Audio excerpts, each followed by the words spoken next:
Well, we need masses of people in the streets and we can free Bradley Manning. I don't know how he's going to get out except for a presidential pardon. We also need masses of people in the street to stop drone terror.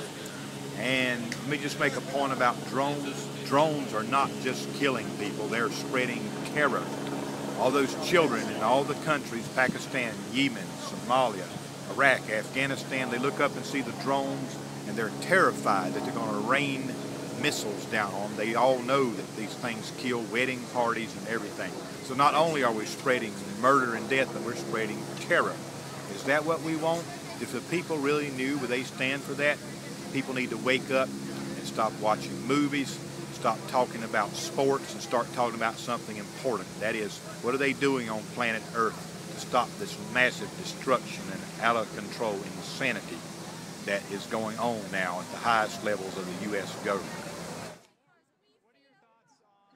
That Obama is the war president. Obama is a war criminal, a warmonger, and so are all the Democrats. We're here to protest the Democrats. Whether there's a Democrat or Republican in office, there's still going to be war, there's still going to be killings, there's still going to be drone bombings. So we care about humanity and the planet, which come first. We're not here because of the banks. We're here because we give a damn about the world. Not about Americans, about the world. The people of the world count. And when we stop the wars and we stop U.S. empire, then we can worry about ourselves. So,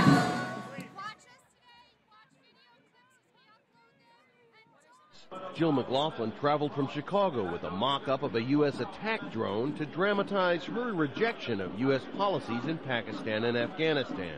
It's the people of this country who have to take on the responsibility of building a mass, visible movement that's consistently saying, we don't want this in our names anymore.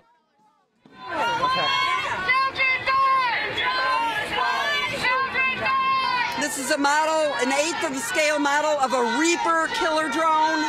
It is the assassination tool of the 1%. We go over to kill mostly civilians. They say they're aiming at terrorists, but it's civilians mostly that get killed. And Obama's the one with the kill list right now. So our message today is saying that the elections don't really matter that much. They're both doing it, both parties, and it's going to take the people to stop all this madness. It's madness. It's making the whole world hate us. But people have to be comfortable with, people have to start becoming comfortable with the truth.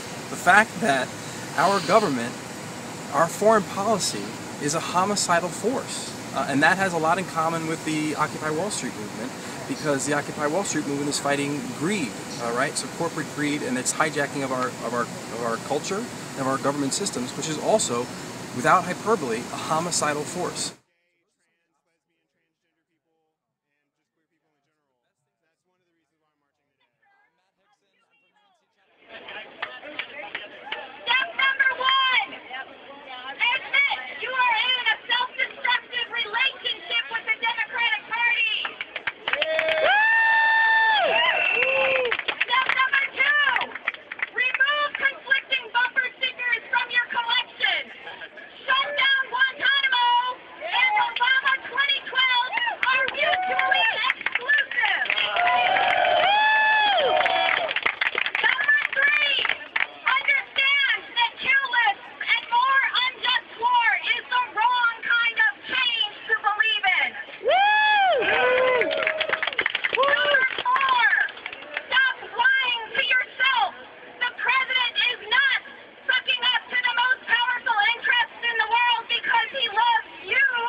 walking up and down the walkway right there telling people this is the most important thing that anybody's going to try to hand you today, so please read it. And then they take it from me, and hopefully they read this side and they flip it over and they see the dead baby, and they, you know, hopefully they listen.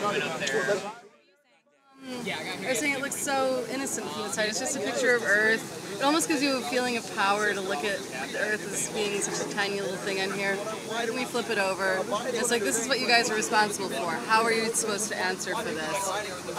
People that are running for office and people that are supporting Obama. Even the people that voted for Obama in 2008. Like, I look at this and I feel disgusted with myself for voting for him now.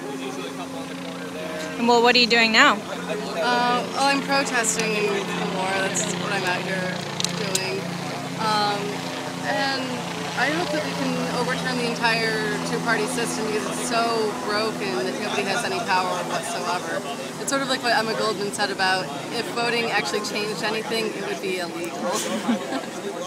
So voting's not the answer. If anything, like, I think everybody en masse should stop voting, and like it would sort of delegitimize the power that these people think that they have. And what did you think of the protest earlier today? I think the police presence was overwhelming and it was complete overkill. There were maybe, what, like 50 to 100 protesters there. Countless cops, like at least 3 helicopters flying overhead. We were completely blockaded in on hot pavement in this weather. And like obviously our message must be something that they're like seriously afraid of to bring out those kinds of forces against us. And what was our message? Well, for one, our message was to free Bradley Manning because blowing a whistle on war crimes is not a crime. If anything, he is a hero, and we should be listening to what he has to say. And he should not be, you know, thrown into solitary, not given a trial, tortured. All the things that have happened to him are just plain wrong. And we need to have justice for him. He needs to be freed. And not only that, but we need to pay attention to what he was telling us and the reason why he leaked the documents that he did. They lied to you. They used the fear of the attacks on 9/11 to manipulate your minds and make you think that we needed to go into Iraq and Afghanistan and bomb their people. For what? For blood oil, for greed, to make these corporations even bigger so they can take over the world. We need to take down Citizens United. We need to stop perpetuating this system. We need to take our country back. Our vote doesn't matter. Do you feel good about this excuse for a democracy? This is manipulation. This is brainwashing. This is desensitizing. This is a fucking police state. They want to shut down anybody that has the audacity to say anything against this system. And until you wake the fuck up and see how you are single-handedly saying it's okay to do so,